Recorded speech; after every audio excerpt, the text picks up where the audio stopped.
Ringkasan pelajaran hayat Matius berita kedua, sejarah keturunan dan status raja. Abraham. Silsilah dalam Injil Matius dimulai dari Abraham, tetapi silsilah dalam Injil Lukas menelusuri kembali kepada Adam.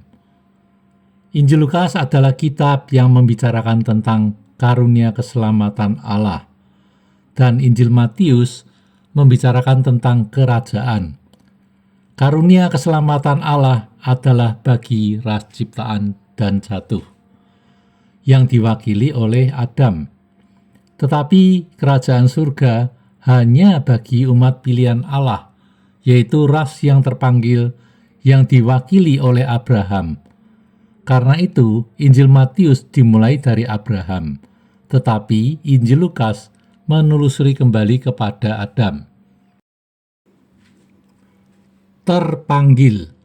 Dalam 10,5 pasal pertama dari kitab Kejadian, Allah berusaha bekerja di atas ras ciptaan, tetapi tidak tergenapkan. Ras ciptaan mengecewakan Dia. Umat manusia telah jatuh pada suatu tahap. Mereka semua memberontak melawan Allah sampai puncaknya. Mereka membangun menara Babel dan kota Babel untuk mengekspresikan pemberontakan mereka. Maka Allah melepaskan ras ciptaan yang telah jatuh dan memanggil seorang Abraham dari ras itu sebagai bapa ras yang lain. Abraham dipanggil keluar dari tempat yang penuh dengan pemberontakan dan berhala, di mana semua orang telah bersatu dengan Satan. Ketika Allah memanggil Abraham keluar dari Babel, Allah melepaskan ras Adam dan menanamkan hak dan kepentingannya atas diri Abraham sebagai kepala ras yang baru. Inilah ras yang terpanggil, ras yang diubah. Ras ini bukan menurut alamiah, melainkan menurut iman. Kerajaan Allah adalah bagi ras ini. Kerajaan Allah selamanya tidak dapat untuk ras yang jatuh. Karena itu, Injil Matius membicarakan kerajaan surga, dimulai dengan Abraham. Karena Injil Lukas membicarakan karunia keselamatan Allah, maka silsilahnya menelusuri kembali ke Adam. Kita telah beroleh selamat. Dengan sendirinya kita telah dipindahkan dari ras yang jatuh kepada ras yang terpanggil. Kita dulu adalah keturunan Adam, tetapi sekarang kita adalah keturunan Abraham. Galatia 3 ayat 7 dan 29 memberitahu kita bahwa siapa yang percaya Yesus Kristus adalah keturunan Abraham. Kita adalah orang Yahudi sejati. Nenek moyang kita adalah Abraham. Kita adalah satu kategori dengan dia. Jika kita bukan keturunan Abraham, maka kita tidak dapat berbagian dalam Injil Matius. Bahkan kita tidak berbagian dalam kitab Galatia, karena kitab Galatia ditulis untuk keturunan Yahudi. Puji Tuhan, kita adalah keturunan Abraham. Galatia 3 ayat 29. Jika kamu milik Kristus, maka kamu adalah keturunan Abraham, yaitu ahli waris menurut janji. Abraham adalah orang yang dipanggil keluar oleh Allah. Gereja dalam bahasa Yunaninya adalah eksklesia, yang berarti orang yang terpanggil keluar. Kita dahulu di Babel, tetapi hari ini Allah telah memanggil kita keluar dan menaruh kita ke dalam tanah permai, yang melambangkan Kristus, tanah permai ini. Kita dipanggil Allah masuk ke dalam persekutuan putranya, Yesus Kristus Tuhan kita. Tetapi bagi mereka yang terpanggil, Kristus selalu merupakan kekuatan Allah dan hikmat Allah. dibenarkan karena iman. Abraham, orang yang terpanggil ini, dibenarkan karena iman. Orang yang jatuh mengandalkan pekerjaannya sendiri, tetapi orang yang terpanggil percaya kepada pekerjaan Allah, bukan percaya kepada pekerjaannya sendiri. Di hadapan Allah, tidak ada seorang pun yang jatuh dibenarkan karena perbuatan. Kaum terpanggil tidak sandar percaya kepada usaha sendiri, melainkan sandar percaya kepada pekerjaan anugerah Allah. Karena iman, kita menerima roh itu sebagai realitas dan realisasi Kristus. Abraham dan semua kaum beriman juga demikian. Mereka yang dari kepercayaan diberkati bersama dengan Abraham yang percaya itu. Berkat dalam janji Allah, yaitu roh itu yang dijanjikan, diberikan kepada orang yang percaya. Karena iman, kita menerima roh itu, yang adalah realitas dan realisasi Kristus.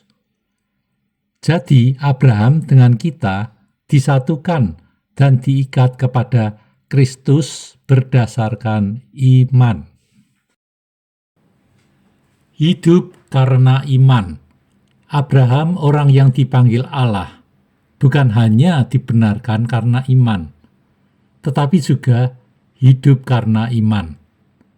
Abraham hidup dan bertindak karena iman. Berarti dia perlu menolak, melupakan, mengesampingkan dirinya, dan hidup berdasarkan yang lain. Semua alamiahnya perlu dikesampingkan. Ketika Allah memanggil Abraham di Ur Kasdim, dia sangat lemah. Dia tidak berinisiatif meninggalkan Babel. Hal ini memaksa Allah mengambil Terah, ayahnya. Dalam Kejadian 12 ayat 1, Allah memanggil dia keluar dari tanahnya, sanak saudaranya, dan rumah bapanya, yang berarti tidak membawa seorang pun bersamanya. Tetapi sekali lagi, Abraham lemah. Seperti kita, dia membawa Lot, keponakannya. Dalam kitab Galatia, Abraham adalah orang yang dipanggil keluar, tidak hidup dan bertindak berdasarkan dirinya, menolak dan melupakan segala manusia alamiahnya.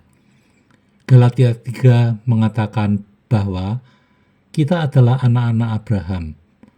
Kita seharusnya hidup berdasarkan iman dan bukan berdasarkan perbuatan. Galatia 2:20 mengatakan bahwa hidup berdasarkan iman berarti sekarang yang hidup bukan aku lagi yang hidup, melainkan Kristus yang hidup di dalam aku. Aku yang alamiah berasal dari ras yang jatuh, telah disalibkan dan dikuburkan. Maka bukan lagi aku, tetapi Kristus yang hidup di dalam aku. Inilah Abraham. Jika kita adalah orang Yahudi sejati, berarti kita adalah keturunan Abraham sejati. Kita meninggalkan segala sesuatu dan hidup karena iman. Jika kita adalah orang Yahudi sejati, berarti kita adalah Abraham sejati. Untuk menjadi Abraham, kita perlu percaya kepada Tuhan.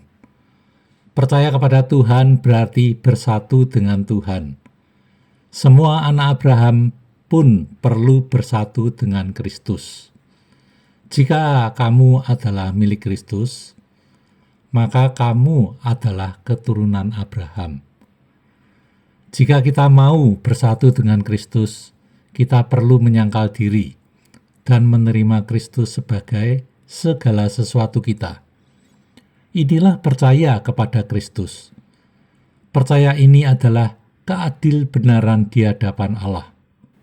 Jangan berusaha melakukan sesuatu percaya saja kepada Kristus. Sampai pada suatu waktu, Tuhan menyuruh Abraham mempersembahkan Ishak, yang Tuhan berikan kepadanya menurut janjinya sebagai kurban bakaran. Tuhan memberikan Ishak kepada Abraham. Sekarang Abraham perlu mengembalikan Ishak kepada Tuhan. Tuhan pernah menyuruh dia mengusir Ismail. Sekarang Tuhan menyuruh dia membunuh Ishak, anaknya. Betapa sulitnya pelajaran ini. Akan tetapi, inilah jalan untuk mengalami Kristus. Pelajaran ini adalah jangan sandar percaya kepada apa yang kita miliki. Bahkan jangan sandar percaya kepada apa yang Allah berikan kepada kita. Jika Allah telah memberikan sesuatu, ini perlu dikembalikan kepadanya. Ini adalah perilaku sehari-hari karena iman. Perilaku di hadapan Tuhan karena iman. Berarti kita tidak berpegang kepada apapun. Bahkan tidak berpegang pada apa yang Allah berikan. Jangan mempertahankan apapun sebagai sandaran kita. Hanya bersandar kepada Tuhan senantiasa. Abraham adalah yang demikian. Akhirnya, dia hidup dan berperilaku di hadapan Allah karena iman. Ishak lahir dari janji. Dia adalah ahli waris satu-satunya. Dan dia mewarisi janji Kristus. Allah telah menjanjikan Abraham seorang anak. Sarah hendak membantu Allah untuk memenuhi janjinya. Dia mengajukan usul kepada Abraham untuk mendapatkan anak dari hamba perempuan bernama Hagar. Ini konsepsi alamiah yang cukup menggoda. Seringkali konsepsi alamiah kita mengajukan usul yang membuat kita keluar dari roh. Abraham menerima usul Sarah, dan hasilnya adalah Ismail. Ismail yang mengerikan ini masih ada di sini sampai hari ini. Bertindak menurut usul Sarah tidaklah membantu Allah. Sebaliknya, menghalangi Abraham untuk mencapai tujuan Allah. Ini bukan perkara kecil. Pelajaran yang kita peroleh dari perkara ini adalah, sebagai ras yang terpanggil, apapun yang kita kerjakan berdasarkan diri sendiri akan menghasilkan Ismail. Dalam kehidupan gereja, bahkan saat penginjilan, apapun yang kita kerjakan berdasarkan diri sendiri akan menghasilkan Ismail. Ingatlah, Abraham adalah orang yang bagaimana? Abraham adalah orang yang terpanggil, yang tidak melakukan apapun berdasarkan diri sendiri. Allah perlu menunggu sampai Abraham dan Sarah habis sepenuhnya. Allah terus menunggu sampai kekuatan alamiah mereka lenyap sama sekali, sampai mereka mengenal bahwa diri sendiri tidak mungkin melahirkan anak. Abraham ingin mempertahankan dan bersandar kepada Ismail, tetapi Allah menolak Ismail. Akhirnya Allah menyuruh Abraham mengusir Ismail dan ibunya.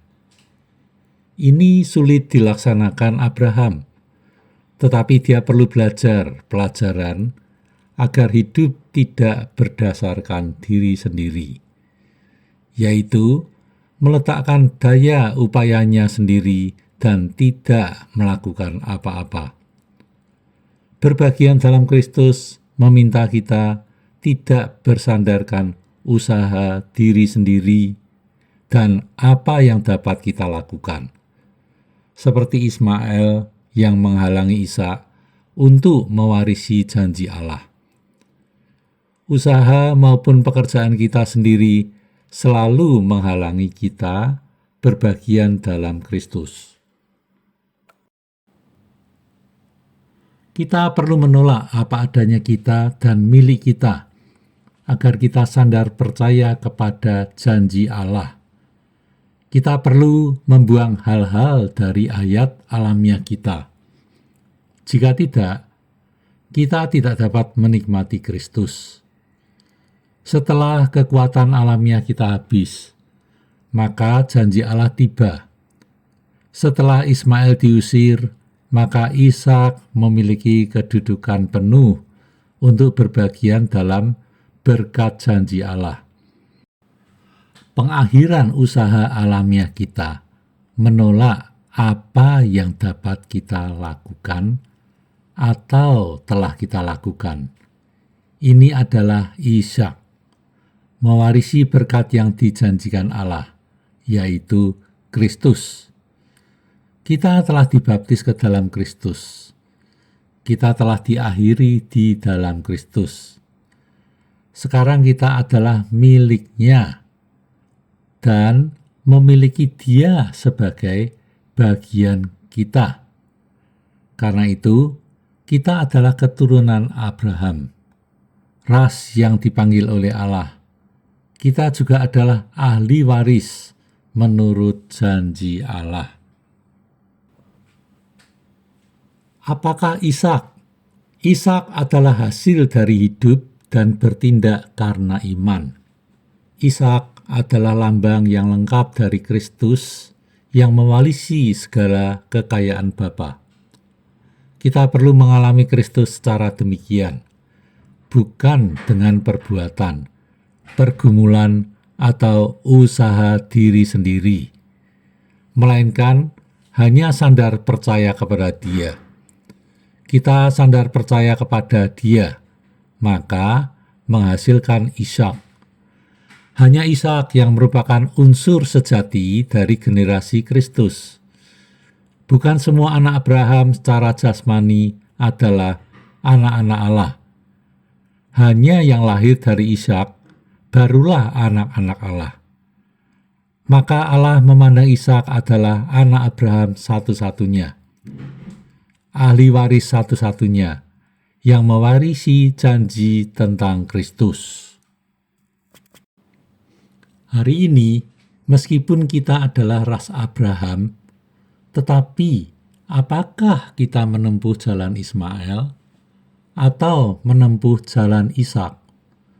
Jalan Ismail adalah berdasarkan kekuatan dan pekerjaan untuk mencapai tujuan Allah. Jalan Ishak adalah meletakkan diri sendiri di hadapan Allah, sandar percaya kepada Dia sebagai segala sesuatu kita untuk mencapai tujuannya. Yakub. Ishak dan Ismail adalah saudara, satu ayah, lain ibu. Tetapi Yakub dan Esau lebih akrab. Mereka adalah saudara kembar. Yakub berarti pengganti.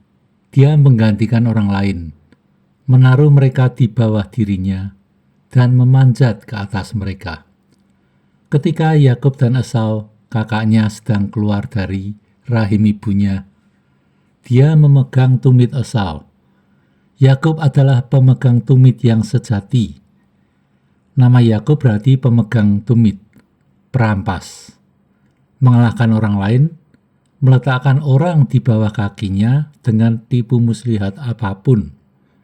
Itulah Yakub. Karena Allah telah memilih Yakub, maka semua usahanya itu sia-sia. Yakub memerlukan visi. Dia tidak perlu merampas orang lain, karena Allah telah memilih dia sebagai yang pertama. Bahkan sebelum anak kembar ini lahir, Allah sudah memberitahu ibunya bahwa yang kecil akan menjadi yang pertama, dan yang besar akan menjadi yang kedua. Seperti ada tertulis, Yakub adalah yang kukasihi, Esau adalah yang kubenci. Sayangnya, Yakub tidak melihat hal ini. Jika dia melihat, dia tidak akan berusaha melakukan sesuatu.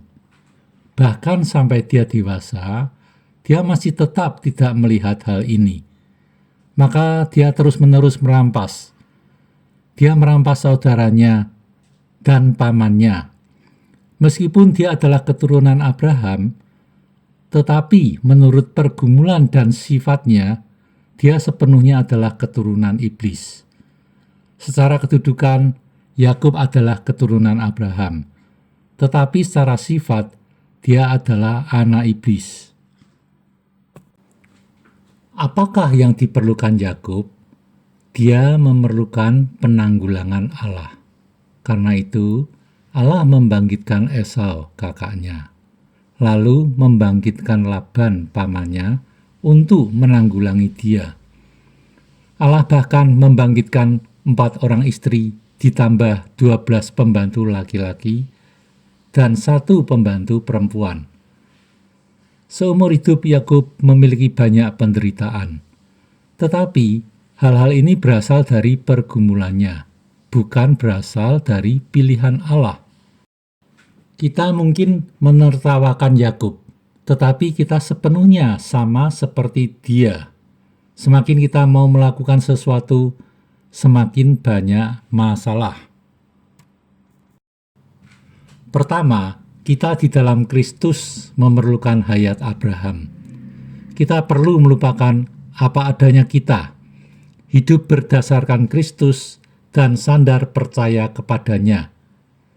Kedua, kita di dalam Kristus tidak memerlukan Ismail, perbuatan kita. Kita memerlukan Ishak, perbuatannya. Ketiga, kita tidak memerlukan Yakub, melainkan Israel. Kita tidak memerlukan Yakub yang alamiah, melainkan Israel yang melewati pengubahan, Pangeran Allah. Kita semua telah dipilih.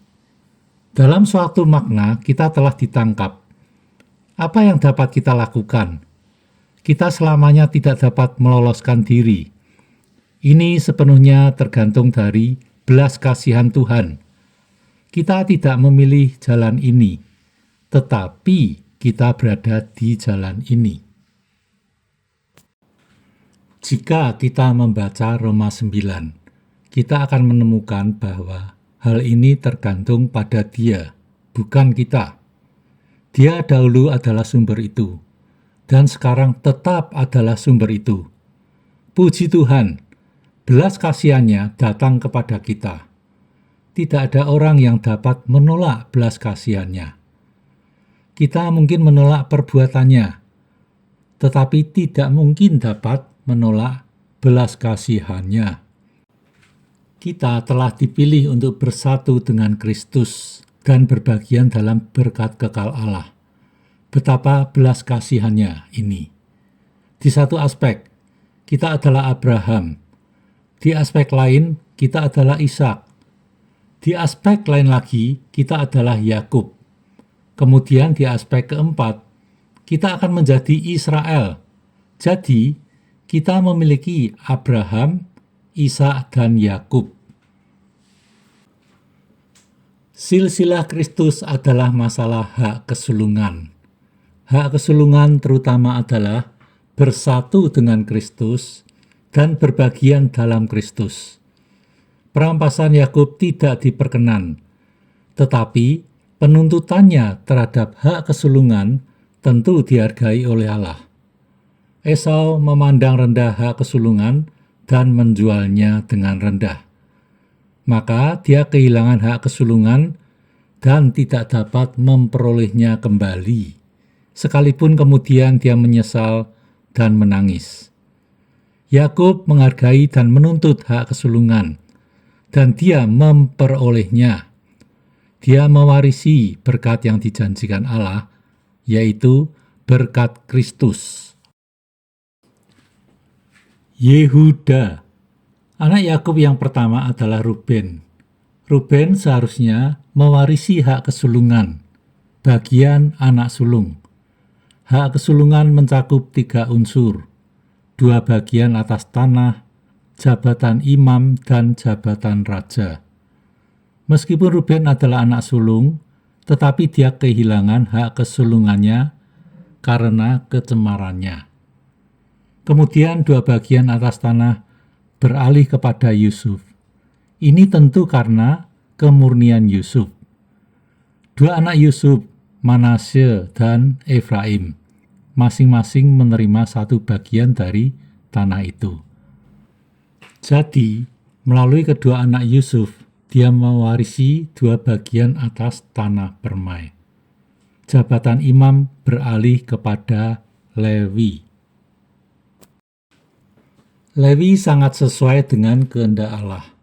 Untuk memuaskan kehendak Allah, Lewi melupakan orang tuanya, saudara-saudaranya, anak-anaknya, hanya memperhatikan kehendak hati Allah. Maka dia menerima bagian imamat dari hak kesulungan.